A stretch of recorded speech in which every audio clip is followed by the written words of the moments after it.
আসসালামু আলাইকুম ফেসবুকবাসী।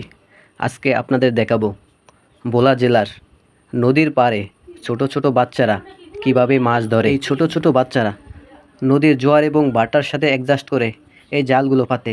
এই জালগুলো মূলত নেট জাল, মশারি জালও বলে থাকে অনেকে। এই জালগুলো পাতার তিনটা ধাপ। প্রথমে বাটাতে জালগুলো মাটির নিচে গাড়ার পরে দ্বিতীয় নাম্বার ধাপ হচ্ছে যখন জোয়ার আসার সাথে সাথে বাঁশ এবং লাঠির মাধ্যমে জোয়ারের পানিতে যখন ভরে যায় তখন জালগুলো উপরে বেঁধে দেয়। যে আমাদের ভোলার আঞ্চলিক ভাষায় বলা হয় জাল টাঙানো। যখন জাল টাঙায় তখন 3 নম্বর ধাপ চলে আসে।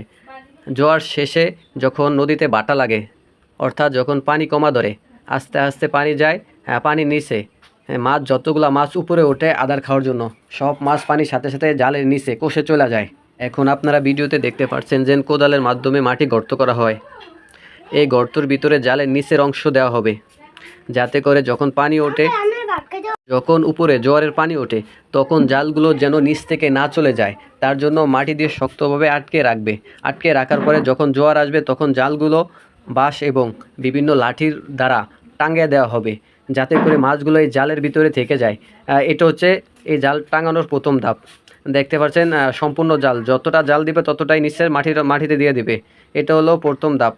জাল টাঙানোর পরে এইভাবে জালগুলো দাঁড়িয়ে থাকে এবং যখন জোয়ারের পানি বাটা হয় আস্তে আস্তে পানিগুলো চলে যেতে থাকে। জোয়ারের পানির সাথে যখন মাছ উপরে ওঠে, পানি যখন কমতে থাকে আস্তে আস্তে করে মাছগুলো এই জালের নিচের অংশে যে আটকা পড়ে। মাছ ধরার দৃশ্য খুবই ভালো লাগে। এখানে অনেক ছোট ছোট বাচ্চা ছেলেমেয়েরা আছে, অনেকে মাছ ধরে এবং অনেকে দেখেন কতটা দুষ্টামি করে। আসলেও মাছ ধরার খুব আনন্দ। গ্রামের ছেলেমেয়েরা যারা মাছ ধরার সাথে সম্পৃক্ত তারাই বোঝে যে মাছ ধরার কতটা আনন্দ।